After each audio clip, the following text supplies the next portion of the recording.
And this was the real belief of Ahl Sunnah wal Jama'ah. But this understanding was not the understanding of the major people that were living at the time of Ibn Taymiyyah. And many of the scholars that were around at the time of Ibn Taymiyyah did not hold that understanding.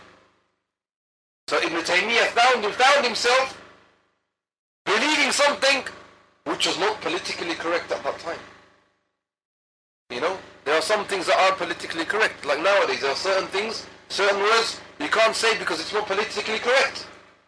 But Ibn Taymiyyah, did he say, oh, because it's not politically correct, I should always, go with the crowd to please them? No. One quality we'll find about Ibn Taymiyyah is that he did not care, he did not give a damn about the opinion of other people. As long as the haqq was to be said, he said the haqq. And this stance of Ibn Taymiyyah, it ignited the jealous scholars against him. And we'll talk about that later. And this especially in 618, when he began, 618 after the Hijri, when he began his lectures. But in 699, although the scholars wanted to cause an uprising against Ibn Taymiyyah, the word was spread around that the Mongols, the Tartars again, want to invade. Word was said that the Tartars wanted to invade. Intelligence reached Damascus. And the people began to run away.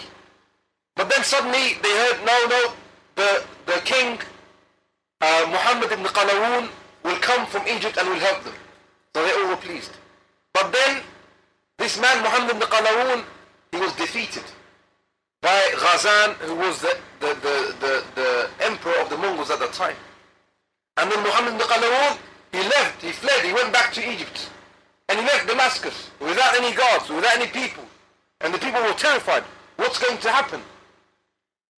And all the nobility and all the scholars, they also left because they were worried that they were going to be slaughtered. One scholar, however, decided to stay behind, and that was Ahmad ibn Taymiyyah. And he took control.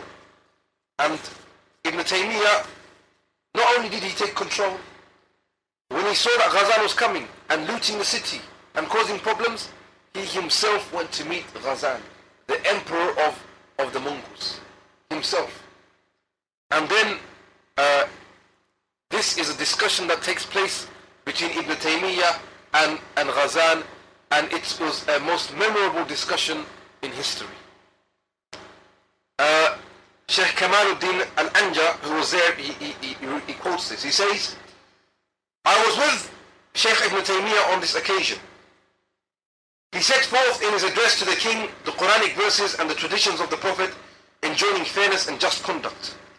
His voice gradually rising, he was drawing near to the king until his knees were about to touch those of Ghazan, who was attentively listening to the Sheikh, but did not appear to be displeased with him. He was straining his ears as if struck with awe. At last Ghazan asked, who is he? I have never seen a man like him so brave and courageous. None has made a dent in my heart as he. And remember, this Ghazali was somebody, by the way, who had accepted Islam, but he was invading the Muslim lands. The Sheikh was then introduced to the king. The Sheikh said to the king, you claim to be a Muslim. I have been told that you have with you a Qadi and an Imam, a Sheikh and a Muazzin, that you have deemed it proper to march upon the Muslims. Your forefathers were heathens, were pagans, but they always abstained from breaking the promise once made by them. They redeemed the pledges they made, but you violate the word of honor given by you. You trample underfoot your solemn declarations in order to lay a hand on the servants of God. And then Sheikh Kamaluddin, he says, despite Ibn Taymiyyah using such strong language, this king was shaking. The king of the Mongols was shaking his boots. We saw how last time Musta'sim was shaking his boots. This time the king of the Mongols is shaking his boots from the bravery of Ibn Taymiyyah. And then he started releasing some of the prisoners, they can go free. He said in another time that this man, Ibn Taymiyyah is coming to release the prisoners and to speak on behalf of the Muslims, and he calls him to a dinner.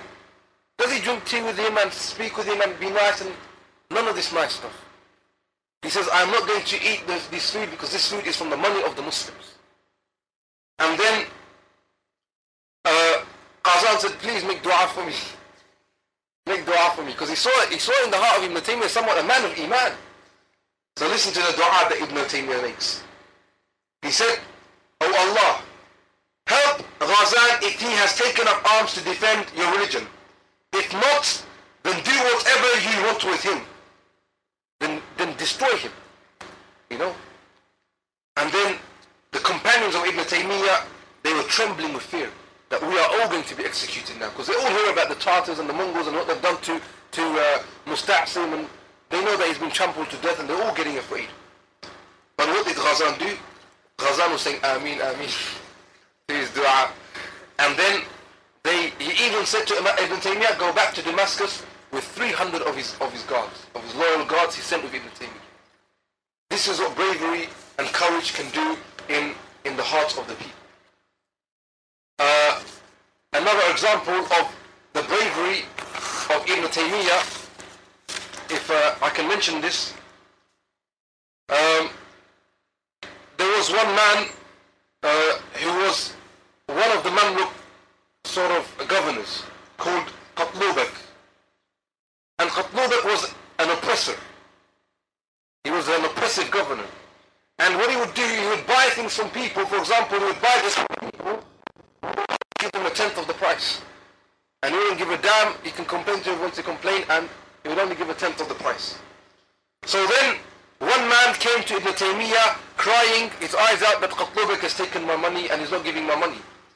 And so Ibn Taymiyyah decided to go and meet this man Qatlubak, and he knocked on his door. Listen to what Qatlubak says to Ibn Taymiyyah. He said, إِذَا رَأَيْتَ الْأَمِيرِ بِبَابِ الْفَقِيرِ فَنِعْمَ الْأَمِيرِ وَنِعْمَ الْفَقِيرِ. That if you see the Amir, I myself, at the doors of a poor man, then this means that the Amir is very good and generous, and the poor man is very lucky. You know? Because, you know, the Amir is generous and the poor man is lucky. وَإِذَا رَأَيْتَ الْفَقِيرِ بِبَابِ الْأَمِيرِ فَبِئْسَ الْأَمِيرِ وَبِئْسَ الْفَقِيرِ. But if you see the poor man at the doors of the Amir, then the poor man is really in a ridiculous state, okay? And the Amir is also in a ridiculous state, that the poor man can go and is brave enough to go and knock on the doors of the Amir. You know, that means the poor man, no one's giving him any money, and he has to go and beg to the richest man. And then he said, أَنَا الَّذِي أُرِيدُ أَجِي إِلَيْكَ لِأَنَّكَ رَجُلٌ زَاهِدٌ. He says to Ibn Taymiyyah, it should be me, Qatlubak the Amir, the governor, that should be going to you, because you're a man that stays away from the dunya. Trying to say to Ibn Taymiyyah, you've come to get some money from me. You know, trying to embarrass Ibn Taymiyyah. Saying, you know, you're like a faqir, coming in and ordering money.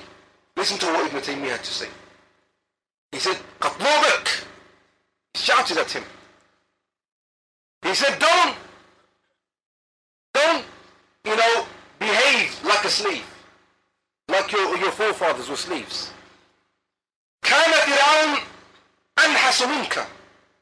Fir'aun was more of a dictator and despot than you. وموسى خيرا مني. And Musa عليه السلام was better than me. وكان يأتي إلى بابه كل يوم مرات يأمره بالإيمان. And Musa would come to the door of Fir'aun every day, lots of times, telling him to believe in Iman.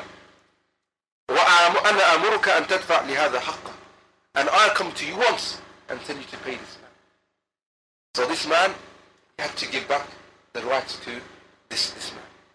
Ibn Taymiyyah, all the time, wherever there was a haqq, a right to be defended, he always defended that right, because he had the quality of courage and bravery to defend that right.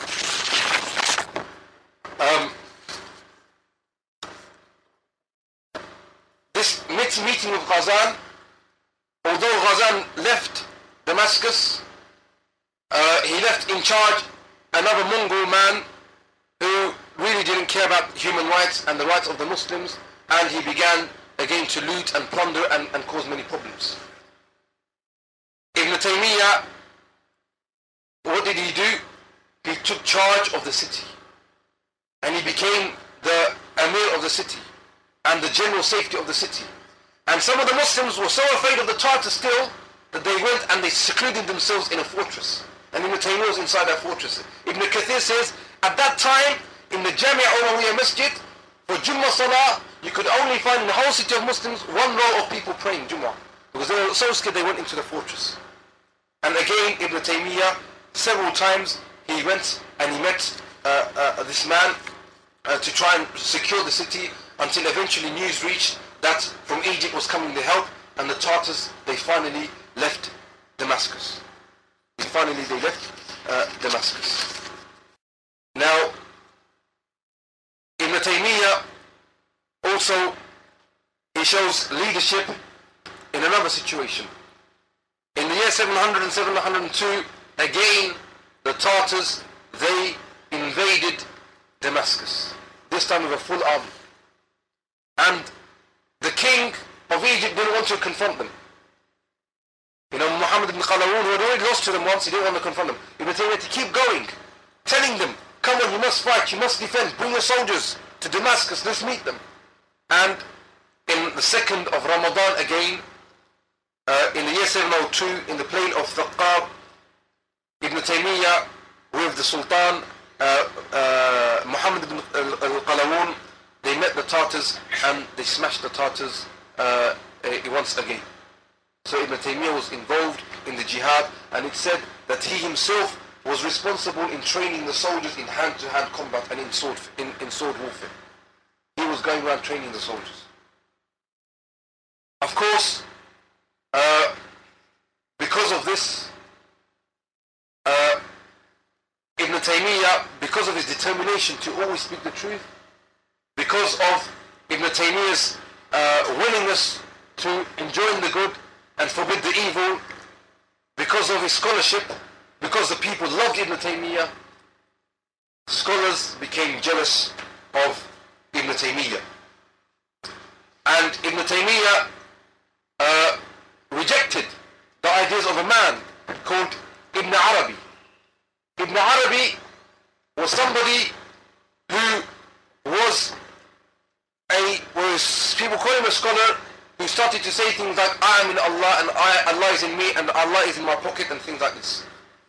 And one of the people, the governors of Egypt, called Rukn ad-Din Baybars, he was a great follower of the teachings of Ibn Arabi.